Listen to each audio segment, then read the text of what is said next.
தளபதி வெற்றி கொண்டான்னா டிவிகே இதெல்லாம் வந்து கண்ணாடி திருப்புனா ஆட்டோ ஓடுமா சார் அப்படிங்கிற மாதிரி தான் அவர் சென்டிமெண்ட் பார்க்கக்கூடிய நபர். ஜோசியக்காரன் சொல்றதை வச்சு தான் அவர் எல்லாமே முடிவெடுக்கக்கூடிய நபர். டி வர்ற மாதிரி வி வர்ற மாதிரி படம் அடுத்த வருஷம் பொங்கலுக்கு ரிலீஸ் ஆனாலும் கூட இடையில இந்த மிடில் அவர் பிரச்சாரத்துக்கு போக போறாரு. அதுக்கு முன்னாடி ஒரு சிங்கிள் ரிலீஸ் பண்ண போறாரு. அது பிரச்சாரத்துக்கு பயன்படுற மாதிரி ஒரு பிளான் இருக்கு. பார்த்தோன்னே டப்புனு தளபதியா இல்லை கூலியாங்கிற மாதிரி இருந்துச்சு. தளபதியில் அந்த ஷாட் வந்து ரொம்ப ஃபேமஸ். மொட்டை தலையாக இருக்கிறது வந்து பழைய காக்கி சட்டை சத்யராஜ் மாதிரியான ஒரு கெட்டப்பு. இந்த பக்கம் உபேந்திரா அவருடைய ஹேர் ஸ்டைல் அதுதான். ஒன்று நாகார்ஜுனா, இந்த 3 பேருமே நமக்கு தெரியுது. அனைவத்து கூட சொல்லியிருப்பாரு, படம் ஃபுல்லாக பார்த்துட்டேன், ஃபயர்னா அந்த வட்டம் அங்கே விடலை, நான் இங்கேயே விடுறேன். சந்தனம் மொதல் பண்ணார். கண்ணால் எடுத்துன்னு ஆசையில் 4 பேர் ஒரு படம் லவ் பண்ணுறாங்க, அதில் ஒரு ஹீரோ காமெடி ஹீரோ இருக்காரு அப்படிங்கிற மாதிரி போச்சு. அடுத்தடுத்த படங்கள் பண்ணார். அவர் ஹீரோவா முழுவதுமாக சந்திரமுகியா மாறினப்ப தான் மாட்டினார். அதே தவிர சூரிய பண்ணிடக்கூடாது. சூரிய இது வரைக்கும் தனக்கு என்ன வருமோ அந்த லிமிட்டுக்குள்ளே படம் பண்ணிட்டு இருக்காரு. நாங்களும் மதுரக்காரர் தான் அருவா தூக்குனார்னா.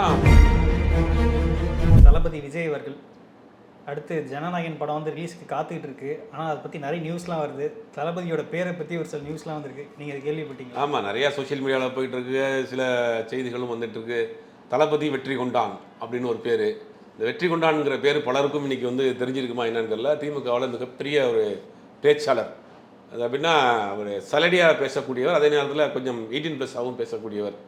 மிகப்பெரிய பேச்சாளர். அவருக்குன்னு ஒரு பெரிய ரசிகர் கூட்டமே இருந்துச்சு திமுகவில். இந்த பக்கம் தீப்பொறி ஆறுமுகம், இந்த பக்கம் வெற்றி கொண்டான், 2 பேரும் ரசிக்க முடியாத ஒரு பேச்சாளர். ஜெயலலிதா அவர்களை வந்து ஆட்சி அதிகாரத்தில் இருக்கிறப்ப கண்ணில் விரலை விட்டு ஆட்டிய பேச்சாளர்களில் ஒருத்தர் வெற்றி கொண்டான். அவருடைய பையன் கூட இப்போ திமுகவில் சூர்யா வெற்றி கொண்டான்னு இருக்கிறாரு. தொலைக்காட்சி டிபேட்லாம் பார்த்துருப்பீங்க. அந்த பேரை வந்து படத்தில் வச்சிடலாம். அதுக்கு ஒரு ஃபுல் ஃபார்ம் சொல்கிறாங்க. வெற்றி கொண்டான தளபதி வெற்றி கொண்டான்னா டிவிகே அப்படின்னு வச்சுருக்கிறாங்க. இதெல்லாம் வந்து கண்ணாடி திருப்புனா ஆட்டோ ஓடுமா சார் அப்படிங்கிற மாதிரி தான் அது மாதிரி தான் இருக்குது. பட்டு அவர் வரணும் அப்படிங்கிற டிவிகேக்கு வேறு சொல்லிகிட்டு இருக்காங்க. இப்போ வேறு உள்ளுக்குள்ளே அது வேறு விஷயம். அதனால் வந்து வச்சிருக்கிறதாக ஒரு பேர் ஓடிட்டுருக்கு. பட் இருக்கிறதுக்கு வாய்ப்பு இல்லை. ஆல்ரெடி தீரன் அதிகாரம் ஒன்றில் அவரோட பேர் வந்து தீரன் திருமாறன், இந்த மாதிரி வித்தியாசமாக ஒரு பெரிய பேராக இருக்கும். ஆனால் இந்த பேர் வந்து உண்மையான பேராக இருக்குமா? வாய்ப்பு இருக்கா? இருக்கிறதுக்கு வாய்ப்பு இருக்குது. வெற்றி கொண்டான் அப்படிங்கிற பேர் வந்து ஜனநாயகன் வெற்றி கொண்டான். அவர் சென்டிமெண்ட் பார்க்கக்கூடிய நபர். விஜயை பொறுத்த வரைக்கும் இந்த நம்பர் பார்க்குற, ஜோசியம் ஜாதகம் அப்படின்னு பார்க்கக்கூடியவர். சில ஜோசியக்காரன் சொல்கிறத வச்சு தான் அவர் எல்லாமே முடிவெடுக்கக்கூடிய நபர். அது மாதிரி இந்த டி வர்ற மாதிரி வி வர்ற மாதிரி. அதனால தான் பார்த்தீங்கன்னா விக்கிரவாண்டியில் வி சாலையில் அப்படின்ற மாதிரி வி வர்ற மாதிரியே மிருகம்பாக்கத்தை கூட போட்டி போட போகிறாரு. அது வி வருது அப்படின்ற மாதிரிலாம் சொல்லிட்டு இருக்காங்க. என்ன வியாழக்கிழமை தான் சாப்பிடுவாரா, மற்ற என்னன்னு தெரியல. அந்த மாதிரி அது சென்டிமெண்ட் பார்க்கக்கூடிய நபர் தான் விஜய். அதே போல் இந்த படத்தில் வந்து டிவிக்கே சார்ந்த நிறைய அந்த கட்சி சார்ந்த நிறைய விஷயங்கள் வந்து படத்தில் வரப்போகுது, பாடல்கள்லாம் ஏதோ இருக்க போகுது அப்படின்ற மாதிரிலாம் சொல்கிறாங்க. நிறைய ரெஃபரன்சஸ் இருக்குது அப்படின்னு. இந்த படம் முழுக்க ஒரு அரசியல் படம் தான். அது மாற்று கருத்தே கிடையாது. அரசியல் கருத்துக்களை சொல்லக்கூடிய அரசியல் பிரச்சார படமாக தான் இருக்கும். அதுக்குள்ளே ஒரு சென்டிமெண்ட், ஒரு தங்கச்சி அண்ணன் சென்டிமெண்ட். அதான் பகத் கட்சின்னு ஒரு படத்தை ரைட்ஸ் வாங்கி வச்சுருக்காங்க. அந்த படத்தினுடைய ஒரு மெயினான போர்ஷன் மட்டும் எடுத்துக்கிட்டு மீதி எல்லாமே அரசியல் படம் தான். அப்படிங்கும் போது நீங்கள் அந்த படத்தில் நீங்கள் என்ன பேசினாலும் அரசியலாக தானே வரும். ஒரு அரசியல் கட்சி தலைவர் ஆகிட்டார். அந்த படத்தில் வில்லனை பார்த்து ஒரு டைலாக் ஏதாவது பேசுகிறாருன்னா அது எப்படி உங்களுக்கு வேறு மாதிரி தானே கன்வெர்ட் ஆகும். அப்போ முழுக்க அரசியல் படம் தான். இந்த படம் அடுத்த வருஷம் பொங்கலுக்கு ரிலீஸ் ஆனாலும் கூட இடையில இந்த மிடில் அவர் பிரச்சாரத்துக்கு போக போகிறார். அதுக்கு முன்னாடி ஒரு சிங்கிள் ரிலீஸ் பண்ண போகிறாங்க. அது பிரச்சாரத்துக்கு பயன்படுற மாதிரி ஒரு பிளான் இருக்குது. அதேமாக இன்னொரு 1 மாதத்தில் 1.5 மாதத்தில் அந்த ஒரு சிங்கிள் ஒன்று ரிலீஸ் ஆக போகுது. அது வந்து கண்டிப்பாக தேர்தல் நேரங்களில் ஒரு பிரச்சாரத்துக்கு போகிறப்போ அந்த பாட்டு ஒலிக்கும் அப்படிங்கிறதுக்காக. மாநாட்டுக்கு முன்னாடி ஒரு பாட்டு, கட்சி பாட்டு. இப்போ வந்து இல்லை, இந்த படத்தில் வரக்கூடிய எல்லா பாட்டுமே கட்சி பாட்டு இனிமேல். அதை நீங்கள் தனியாக பிரித்து பார்க்கணும். காதல் பாடத்தை தவிர மீது எல்லாமே கட்சி பாட்டு தான். விஜயகாந்த் அப்படி தான் ராஜ்யம் படம் பண்ணார். அந்த படத்தை இன்றைக்கி வரைக்கும் ஓடிட்டுருக்கு. அப்படிங்கும்போது இது ஒரு அரசியல் படம், அரசியல் சொல்லக்கூடிய படம், அரசியல் பேசக்கூடிய படம். கண்டிப்பாக எல்லா தரப்புமே இந்த படத்தை ஒரு எதிர்பார்ப்போடு தான் இருக்காங்க. ஏன்னா கடைசி படமாக பண்ணுறாரு, அரசியல் கட்சி ஆரம்பித்த படம் நடிக்கக்கூடிய படம். அதில் என்ன சொல்லியிருக்கிறாரு, என்ன சொல்ல வர்றாரு அப்படிங்கிற ஒரு எதிர்பார்ப்பு இருக்குது அந்த படத்துக்கு. Okay sir. அதே மாதிரி இப்போ ரீசெண்டாக வந்து ரொம்ப வைரலாக போனது வந்து கூலியோட வந்து இந்த ஒரு நியூ ஷாட் அப்படின்ற மாதிரி ஒரு சின்ன டீசர் கிளிம்ஸ் மாதிரி ஒன்று வந்தது. அதுக்கப்புறம் வந்து எல்லா கேரக்டருமே செம்ம ஹை பீரியட்ஸ் மாதிரி இருந்தது. உங்களுக்கு எப்படி இருந்துச்சு அந்த டீசர்? இல்லை, பார்த்தோன்னே டப்புனு தளபதியா இல்லை கூலியாங்கிற மாதிரி இருந்துச்சு. தளபதியில் அந்த ஷாட் வந்து ரொம்ப ஃபேமஸ். அந்த காலங்களில் பல இடங்களில் பல நிறுவனங்களில் ஃபோட்டோ வச்சுருப்பாங்க. அந்த மாதிரி ஒரு கடை இருக்குன்னா அவருக்கு திரும்புகிற மாதிரி ஹேர். எனக்கு பெரும்பாலும் அந்த அந்த தளபதியோடைய அந்த ப்ரொஃபைலில் ஒரு ஒரு சன்செட்டில் ப்ரொஃபைல் நிற்பார் ரஜினிகாந்த். அந்த அந்த ஸ்டில்லை வந்து நிறைய சலூனில் வச்சுருப்பாங்க ஃபோட்டோவாக, அந்த ஹேர் ஸ்டைலுக்காக வெளியில் போர்டே இருக்கும். Zone salon style, zone salon அந்த மாதிரி அந்த ஃபோட்டோ வச்சுருப்பாங்க. நிறையா மியூசிக்கல்ஸில் வச்சுருப்பாங்க, நிறையா சலூன் கடையில் வச்சுருப்பாங்க, நிறைய ஆட்டோக்கள்லேயும் பின்னாடி அந்த ஃபோட்டோ இருக்குது. ரொம்ப ஃபேமஸான ஒரு விஷயம். ஃபோட்டோகிராஃபி தளபதியில் அவ்வளோ அழகாக அரேஞ்சிங் அந்த காமிச்சிருப்பாங்க. எனக்கு அப்படியே திருப்பி இவங்க வந்து ஒரு அதே மாதிரி கேரக்டர் பேரும் தேவான் தான் வச்சிருக்காரு. ஆமாம், தேவான் வச்சிருக்காரு. அதில் பார்த்தீங்கன்னா ஒருத்தர் எல்லாமே ப்ரொஃபைலே பேக் ஷாட்லேயே வருவாங்க.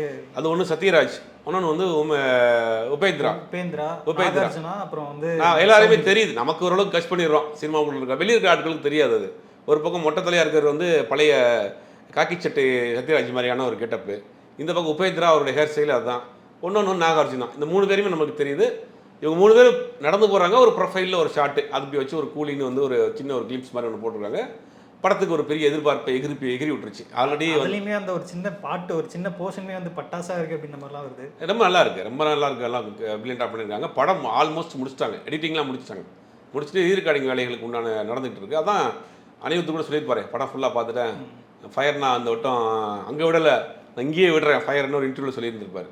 அப்போ படத்துக்கு வந்து ஒரு எதிர்பார்ப்பு இருக்குது. லோகேஷ் மேலே ஒரு நம்பிக்கை, அனிருத்னு ஒரு பெரிய டீம் இருக்குது, அதை நம்ம எதிர்பார்க்கு. ரொம்ப நல்லா இருந்துச்சு பார்க்குறப்ப அந்த கிளிம்ஸ். ஓகே, வழக்கமாக ட்விட்டரில் மட்டுமே வந்து அந்த ஃபயர் வெட்டு ரிவ்யூ கொடுத்தவர் வந்து பேட்டிலே கொடுக்க ஆரம்பிச்சிட்டேன் நேர்லேயே. அவர் நேராக ஃபுல் படத்தையும் பார்த்துட்டேன்னு உடச்சிட்டாரு. ஃபுல் படத்தையும் நான் பார்த்துட்டேன் அப்படின்னு அவர் சொல்லியிருந்தது வந்து உண்மையில் நல்லா இருந்தது பார்க்குறப்ப. எனக்கு பழைய விஷயங்கள்லாம் வந்து அப்படியே கரெக்டாக ரீகலெக்ட் ஆன மாதிரி இருந்துச்சு அந்த ஷாட்டை பார்க்குறப்ப. மாமன் அதில் வந்து பேர் வந்து அந்த படத்தோட ஸ்டோரியில் வந்து சூரியோட பேர் வருது.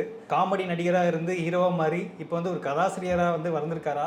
அவரோட வளர்ச்சி எப்படி சார் பார்க்குறீங்க? அந்த ஸ்டோரி பற்றி அதை சொல்லுங்கள் சார். இல்லை, மாமன் படம் வந்து ஒரு ஒரு தாய் மாமனுக்கும் ஒரு குடும்பத்துக்கும் இருக்கக்கூடிய அந்த உணர்வுகளை சொல்லக்கூடிய படம். ஏற்கனவே படம் இண்டஸ்ட்ரிக்குள்ள அந்த படத்துக்கு ஒரு பெரிய டாக் ஓடிட்டுருக்கு. ஏற்கனவே இப்போ டூரிஸ்ட் ஃபேம் மாதிரி ஒரு சென்டிமெண்ட்டான ஒரு படம், அது சென்டிமெண்ட் கலந்த ஒரு படம். அது எப்படி ப்ரெசென்ட் பண்ணியிருக்காங்கன்னு தெரியல. ஆனால் அந்த மாதிரியான அந்த பேஸில், ஆனால் அந்த ட்ரெய்லரே வந்து ஒரு எமோஷனல் ட்ராமா தான் அந்த படம். சூரியை பொறுத்த வரைக்கும் எனக்கு தெரிஞ்சு ரொம்ப தெளிவாக தன்னுடைய கேரக்டரை செலக்ட் பண்ணுறாரு. என்னென்னா ஒரு கான்ஸ்டபிள், ஒரு செங்கசூரியை வேலை பார்க்குற ஆள், ஒரு மிடில் கிளாஸில் இருக்கக்கூடிய ஒரு தாய் மாமா, இந்த மாதிரியான கேரக்டர் பண்ணுறாப்புல. அதை தாண்டி நம்ம லிமிட்டு தான், இதுக்கு மேலே தாண்டி நம்ம பாடி லாங்குவேஜுக்கு வராது அப்படின்னு விமல் ஒரு படத்தில் வந்து ஒரு ஐடி கம்பெனியில் வேலை பார்க்குற மாதிரி நடிச்சிருப்பாப்புல. பயங்கர ட்ரோலாக போயிட்டு இருந்துச்சு.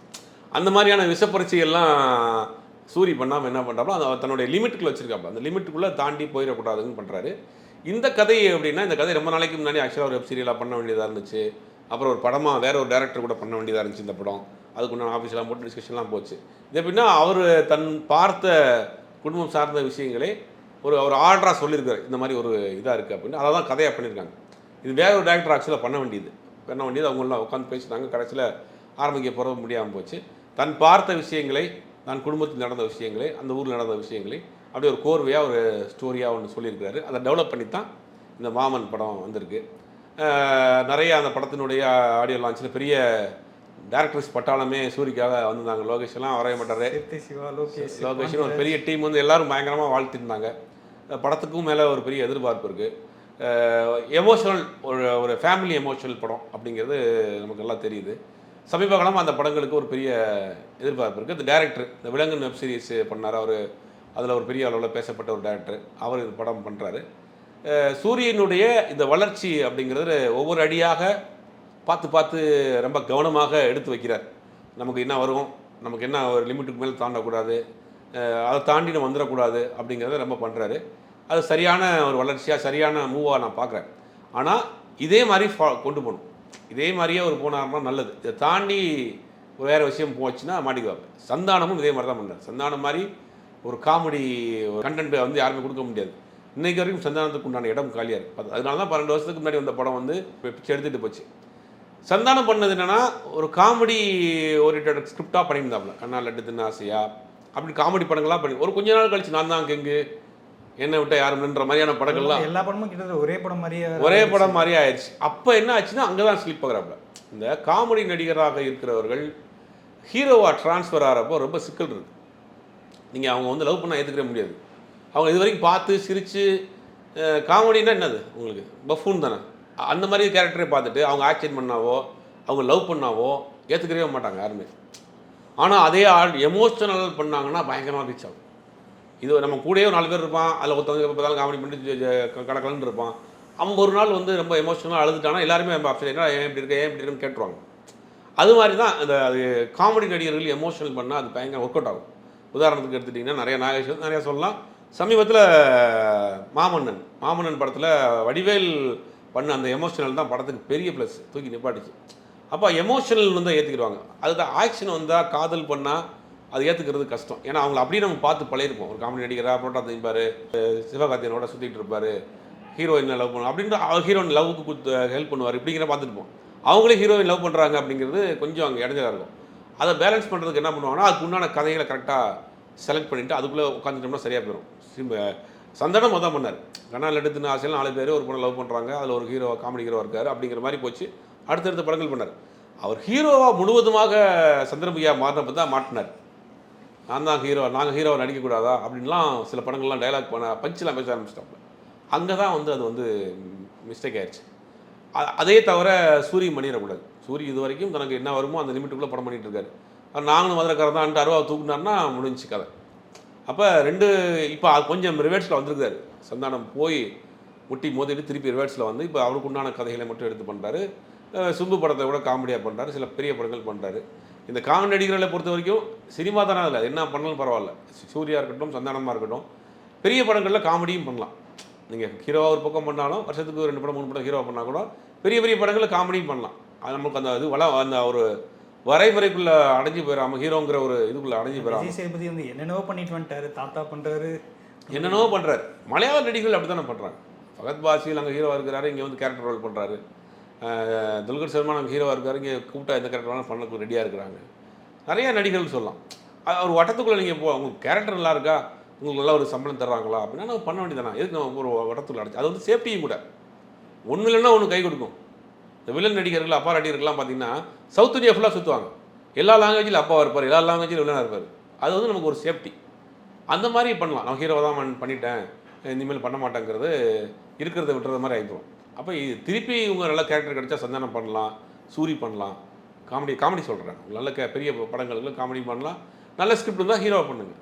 அப்படியே ஒரு வட்டத்துக்குள்ளே அடைக்காமல் போயிட்டாங்கன்னா தப்பிச்சு போயிடலாம். ஒரு சமயத்தில் வந்து காமெடி ஆர்டிஸ்ட்டில் சூரிய விசஸ் சந்தனமாக இருந்து இப்போ ஹீரோவாக இப்போ நடிக்கிறதுல வந்து சூரிய விசஸ் சந்தனமாக வந்திருக்கு. அந்த ரிசல்ட்லாம் வரங்களில் பார்ப்போம் எப்படி இருக்குன்னு. ரொம்ப நன்றி.